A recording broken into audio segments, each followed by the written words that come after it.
SIP क्या होता है? एसआईपी हम सुनते आते हैं खासतौर से इन्वेस्टमेंट वर्ल्ड में। तो इसे हम फुल फॉर्म में कहते हैं सिस्टमैटिक इन्वेस्टमेंट प्लान। तो ये होता है एक डिसिप्लिन स्ट्रैटेजी है। मैं बहुत ही सिंपल टर्म में इसको डिफाइन कर रहा हूँ कि आपको एक डिसिप्लिन फॉलो करना होता है।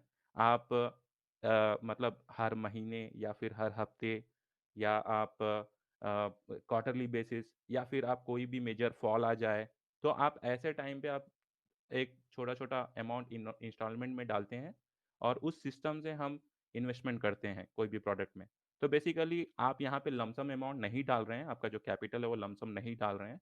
आप उसको जैसे कि हम ईएमआई भरते हैं उसी तरह आप एक डेट को डिफाइन कर लेते हैं एवरी मंथ उस समय और अपने कैपिटल भी डिफाइन कर लेते हैं आप, जैसे 5,000 हर महीने आपको डालना है। उस सिस्टम से आपको जो है इन्वेस्टमेंट करने करते हैं। तो उसे हम जो है एसआईपी कह रहे हैं आज के ज़माने में। और ये जो एसआईपी है ये एक लॉन्ग टर्म इन्वेस्टमेंट स्ट्रेटेजी है।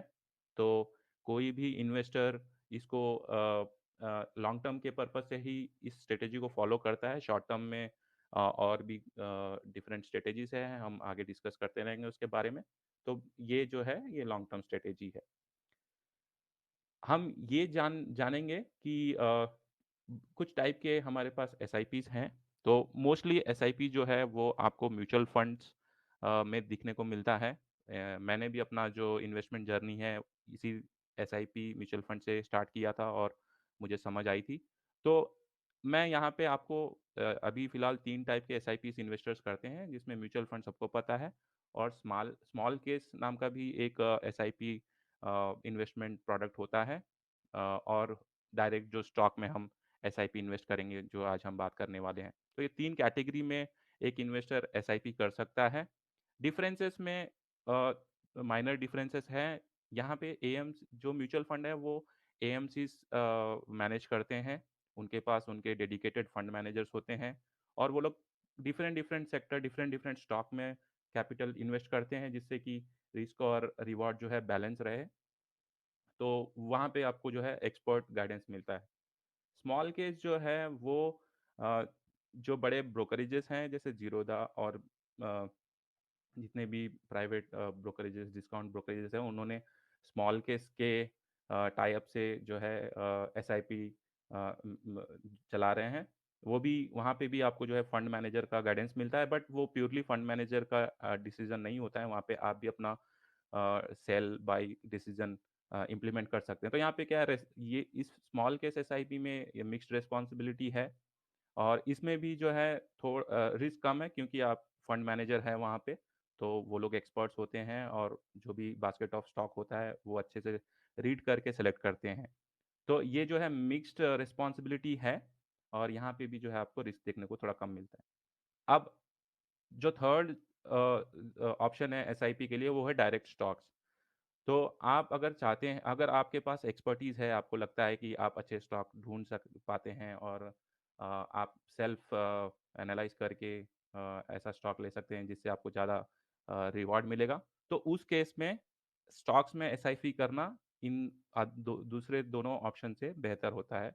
वहाँ पे आपको रिवॉर्ड्स की तरफ काफ़ी ज़्यादा हायर अपॉर्च्युनिटी होता है। रिस्क होता है प्लस रिवॉर्ड जो है वो आपको ज़्यादा वहाँ पे मिलता है। तो ये जो है इसमें आप किस सेक्टर में एसआईपी करना है या किस स्टॉक्स में एसआईपी करना है वो आपके नेचर के ऊपर डिपेंड करता है। अगर आप सेफ इन्वेस्टर है तो आप डिफरेंट सेक्टर्स जैसे कि फार्मा और बैंकिंग और जो स्टील सेक्टर जो जो मेजर सेक्टर्स है उसमें आप एफएमसीजी सेक्टर्स उनके कुछ जो निफ्टी के स्ट्रॉन्ग स्टॉक्स हैं उनमें आप जो है एवरी मंथ का कुछ कैपिटल एसआईपी के तौर पे इन्वेस्ट करें।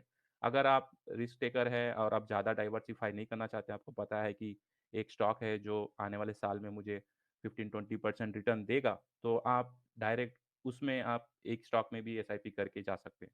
तो ये हो गया टाइप्स ऑफ एसआईपी जो आज मार्केट में है। आगे बढ़ते हैं और थोड़ा हम अ, इसके जो इम्पोर्टेंस है उसको जानते हैं। तो बेसिकली एसआईपी के बेनिफिट क्या होते हैं? अ बेसिकली ये है कि हम अ, आज के ज़माने में सेविंग बहुत ही जो है सेविंग नहीं करते हम। हमें लगता है कि ₹500 अगर महीने का हम सेव करेंगे तो क्या होगा? या ₹1000 हम सेव करके क्या होगा?